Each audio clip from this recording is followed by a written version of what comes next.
Oke, selamat datang di channel gua kembali guys. Jadi di channel kali ini mungkin lu sedikit aneh kenapa namanya beda sama yang sebelumnya. Sebelumnya temen ngobrol, terus kok sekarang namanya jadi ngasih tahu.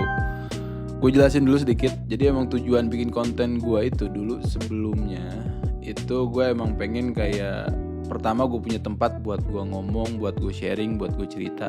Nah yang kedua itu gue pengen eh nge-share, ngebagiin sesuatu yang menurut gue ini sesuatu yang umum, tapi ada beberapa faktor yang orang jarang ketahuin gitu.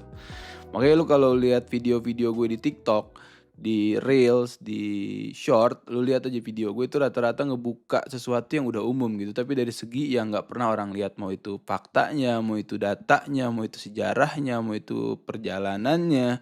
Ya di konten ngasih tahu ini gue bikin hal-hal kayak begitu, tapi pembahasan yang nggak bisa gue bahas di TikTok gue, di Reels gue, di Short gue, jadi gue bikin itu di konten YouTube gue. Makanya namanya gue kasih nama ngasih tahu hal yang nggak dibahas di TikTok atau di Reels, dia bisa cari di akun YouTube gue yang inilah gitu. Jadi nama kontennya ngasih tahu. Jadi perbedaan ngasih tahu sama teman ngobrol di situ guys. Nah di konten ngasih tahu yang pertama ini gue pengen ngebahas tentang yang namanya rokok. Jadi kenapa gue bahas rokok? Karena emang sebelumnya juga gue udah bikin rokok, mungkin udah tayang lah di TikTok gue, di Reels gue, di Short gue udah tayang. Tapi gue bahas rokok di sini karena menurut gue ada beberapa fakta menarik yang nggak bisa gue jelasin karena keterbatasan waktu. Jadi gue bahas di sini gitu. Dan menurut gue kenapa gue bahas rokok? Karena rokok adalah hal yang umum, khususnya buat kita orang Indonesia gitu. Lo gampang banget, biasa banget sama yang namanya rokok, bukan hal yang aneh lah buat lo gitu. Lo ngeliat orang rokok hal yang wajar. Bahkan mungkin gue bisa bilang di sekitar lu banyakan orang rokok dibanding yang enggak, khususnya laki-laki ya. Dan itu sih pengalaman gue gitu di daerah gue, di circle gue, di kawanan gue, di tempat kerja dimanapun itu banyakan orang yang rokok dibanding yang enggak gitu. Jadi gue bahas rokok karena menurut gue ini hal yang umum, tapi banyak fakta yang orang nggak tahu tentang rokok. Oke, gue gak mau panjang lebar, udah panjang banget gue ngomong basa-basi. Intinya akun gue masalah ngasih tahu ini adalah penjelasan tentang hal-hal kayak begitulah guys. Nah, yang pertama, fakta yang pertama tentang rokok. Rokok merupakan industri yang paling besar di dunia, salah satu industri yang paling besar di dunia. Rokok di tahun 2004 itu tercatat bisa terjual lebih dari 1 triliun batang rokok dalam 1 tahun, di tahun 2024. Sebelumnya sorry guys gue baca karena gue make sure gue nggak salah, gue bukan cerita kayak di teman ngobrol, jadi gue harus butuh data dan ya tolong dimaklumin aja lah. Jadi penjualan rokok di tahun 2024 itu mencapai 1 triliun batang rokok terjual di setiap tahunnya. Bahkan di tahun 2024 itu penjualan rokok totalnya mencapai 464 miliar dolar. Atau kalau kita kurs ke rupiah itu sekitar 7,6 kuadriliun. Buat lo yang nggak tahu kuadriliun itu berapa, kalau lo tahu cuma 1 triliun, 1 kuadriliun itu sama dengan 1.000 triliun. Jadi kalau 7,6 kuadriliun berarti total rupiahnya sekitar 7.600 triliun rupiah. Gile banyak banget guys. Tadi gue searching itu hampir nyaingin hutang Indonesia. Hutang Indonesia di tahun 2024 itu 8.900 triliun. Ya menurut gue sih kayaknya kalau pemerintah jualan rokok ke seluruh dunia bisa lah kita bayar utang 1 tahun selesai. Ya maksud gue bayar aja gitu orang buat marketingin rokok Indonesia biar kretek mendunia gitu kan. Karena kan rokok khas kita kretek. Jadi kenapa kita nggak jual rokok ke dunia gitu. Kita jual aja rokok ke seluruh dunia, kita yang pegang pasar rokok gitu. Jangan kita batas-batasin, jangan kita repot-repotin gitu. Nah bahkan cukai rokok di Indonesia yang kayak kita tahu sendiri. Cukai rokok merupakan bukan salah satu, tapi penyumbang cukai terbesar di Indonesia itu jumlahnya mencapai 90% lebih. Cukai di Indonesia 90% lebihnya itu dari rokok. Bahkan di tahun 2024 pencapaian cukai itu penyumbang penyumbang cukai rokok itu sekitar 230,4 triliun. Tapi nggak sampai target. Target itu 246 triliun. Pemerintah target 246 triliun, tapi penjualan rokok itu hanya 230 triliun cukainya. Jadi yang jadi pertanyaan, pemerintah nyuruh rakyat nih ngerokok lebih banyak atau pengen memperbanyak jumlah perokok? Jadi antara bagus atau enggak gitu, ini target tercapai atau enggak? Nggak ngerti deh gue, menurut lu gimana lah? Gue nggak gue nggak paham sama cara berpikirnya pemerintah gitu. Jadi menurut lu ketika target ini nggak tercapai itu bagus apa enggak? Nah yang kedua nih mungkin fakta yang umum tapi banyak orang nggak tahu sebabnya apa. Yang kedua, habis makan harus ngerokok. Kenapa orang habis makan tuh suka pengen nyari rokok gitu, kayak yang, "Mana nih rokok nih?" Kayak orang sakau gitu, bahkan lu tahu orang habis makan tuh mager ngapa-ngapain, males, jangankan disuruh ini, disuruh itu, udah pengennya duduk berebak udah. Tapi kalau seorang perokok, ketika dia punya rokok nggak punya korek, rela tuh dia jalan. Rela tuh dia negor orang, cuma bilang, "Bang, ada korek nggak? Boleh pinjem korek nggak?" Cuma demi dia nikmatin bisa yang namanya rokok. Lu bayangin saking gilanya rokok gitu. Bahkan orang rela ke warung, rela keluar tengah malam ketika dia pengen yang namanya rokok, pokoknya gimana ceritanya gua harus dapetin yang namanya rokok. Khususnya habis makan, itu lebih-lebih kalau biasanya aja kayak begitu, nah habis makan tuh lebih-lebih gitu. Nah itu apaan sih sebabnya kenapa orang itu bisa, apa namanya, bisa edik sama rokok sampai segitunya. Nah setelah gue searching, setelah gue riset, itu ada beberapa faktor lah, salah satunya itu faktor fisiologis, faktor kebiasaan, psikologis, atau yang ketiga itu faktor kenyamanan sama relaksasi. Jadi faktor yang pertama itu fisiologis. Jadi setelah makan, peredaran darah manusia itu meningkat. Dan ketika peredaran darah manusia itu meningkat, maka penyerapan rokok di dalam tubuh itu lebih cepat. Jadi kalau orang biasa nyedot rokok, maka kayak nikotin, tar, dan zat-zat lain itu masuk dan diendap di dalam tubuh gitu kayak punya tempatnya khusus. Nah, ketika orang makan, penyerapan nikotin dan zat-zat lain ini lebih cepat gitu, diserap sama tubuh. Lebih cepat habis lah stoknya gitu, setelah makan. Makanya tubuh itu kayak biasa ada stok tiba-tiba hilang, makanya tubuh kita kayak minta gitu, "Mana rokok? Mana nih habis makan rokok? Ini kok kosong stoknya, ayo isi lagi ayo isi lagi." Makanya tubuh kita tuh mencari yang namanya rokok, kalau orang yang biasa ngerokok. Itu faktor fisiologis yang pertama. Yang kedua ada faktor kebiasaan. Faktor kebiasaan itu kayak, ya udah psikologis aja ya, kayak orang udah biasa ngerokok, orang udah biasa ngisep rokok, atau faktor fisiologis kayak kebiasaan karena, ini kalau habis ngerokok enak habis makan enaknya ngerokok nih, nggak enak banget kalau habis makan nggak ngerokok. Atau biasa orang ngomong, "Habis makan asem ya nggak ngerokok," atau ya hal-hal kayak begitulah. Kedengeran, keulang keulang keulang sampai terpatri di bawah alam sadar kita, akhirnya kita kayak yang, "Iya bener ya, nggak enak nih kalau habis makan ngerokok." Jadi kayak terhipnotis gitu, diri kita tuh terhipnotis sama omongan-omongan kayak begitu.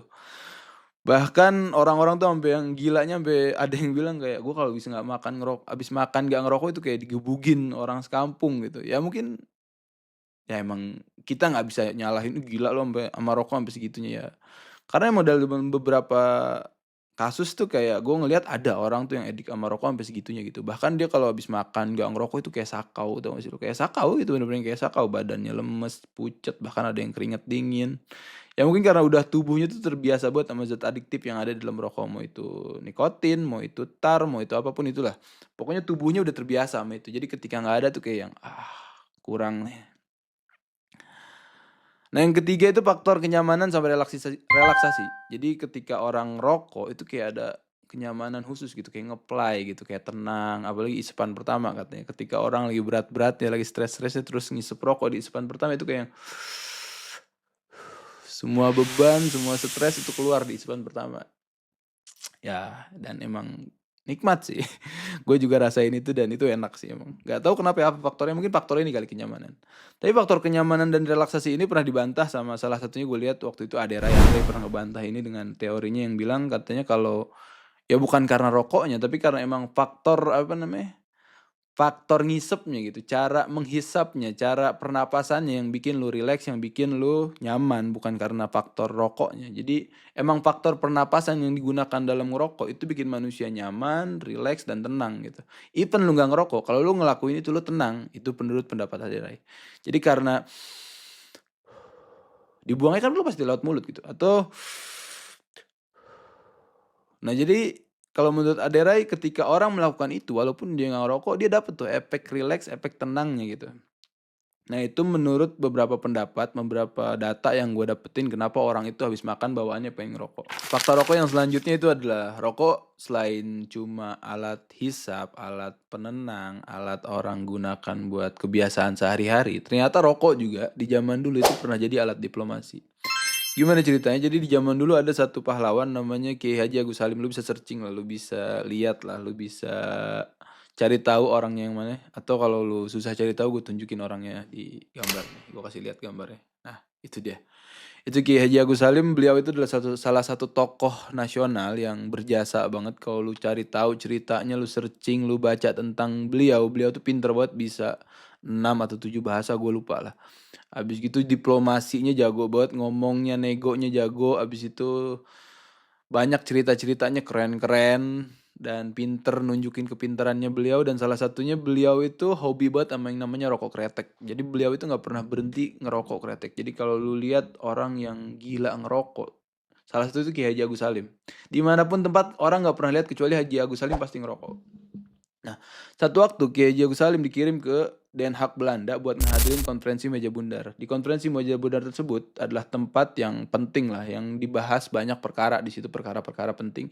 Dan salah satunya itu adalah kedaulatan Republik Indonesia, kedaulatan negara Indonesia sebelum merdeka. Jadi dikirimlah Kiai Haji Agus Salim ke Den Haag.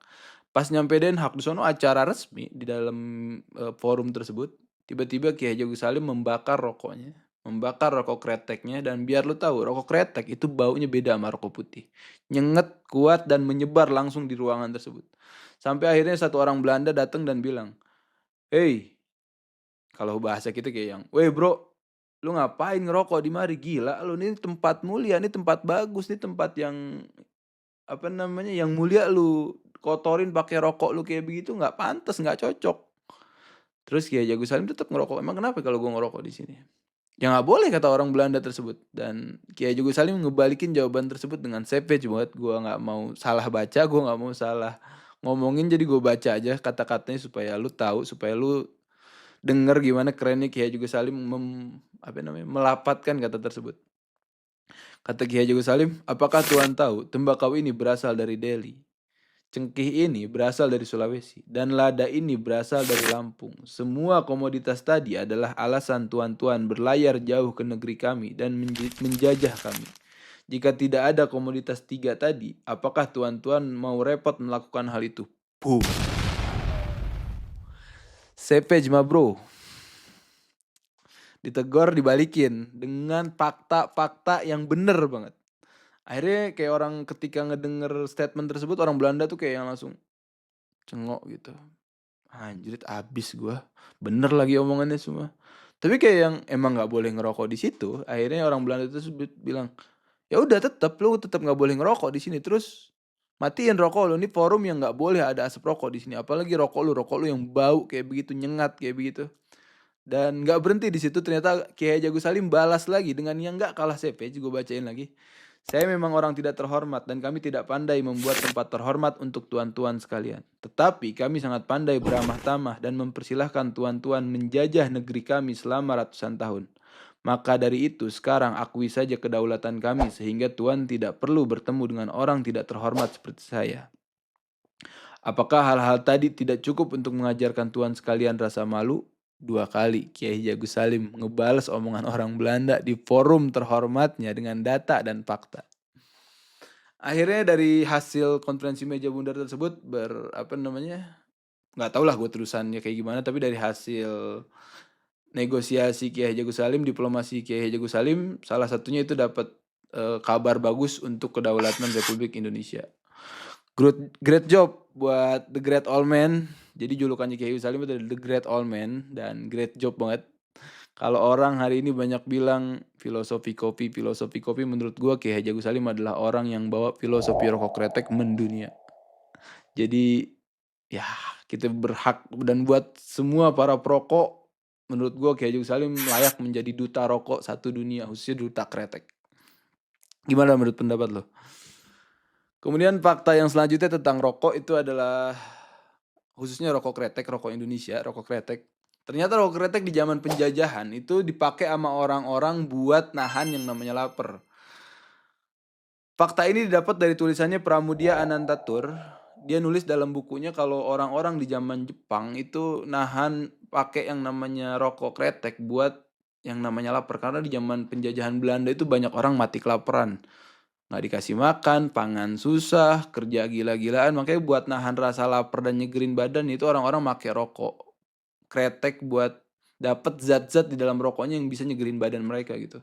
Jadi kalau hari ini kita bilang rokok enaknya habis makan, ternyata di zaman penjajahan rokok dipakai buat nahan yang namanya makan biar dia lapar dan dia punya sesuatu buat nahan rasa lapar itu dengan rokok kretek gitu. Jauh banget sama fakta hari ini. Dan itu yang terjadi di zaman penjajahan Jepang. Bahkan Pram sendiri nulis di dalam bukunya, katanya orang-orang di zaman itu tuh buat makan bubur sehari aja tuh susah, sehari satu kali aja tuh susah, belum tentu nemu. Makanya mereka pakai rokok kretek buat nahan yang namanya lapar.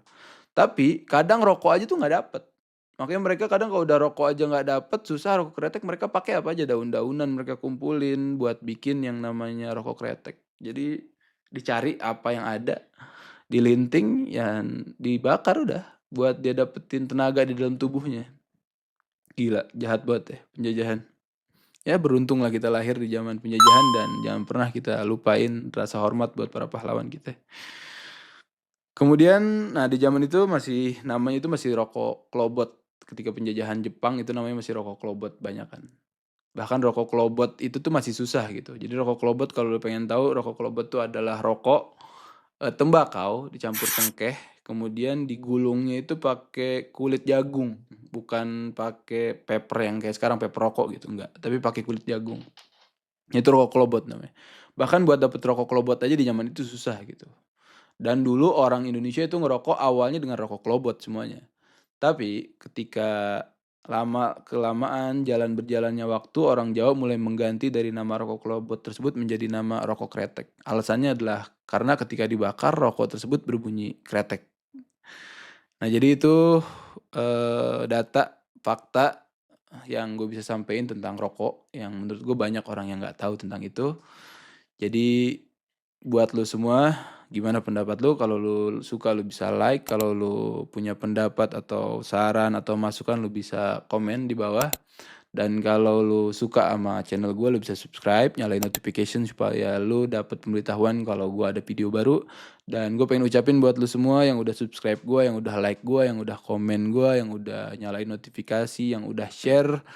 Gue ucapin terima kasih banyak dan ketemu lagi sama gue di konten selanjutnya. See you.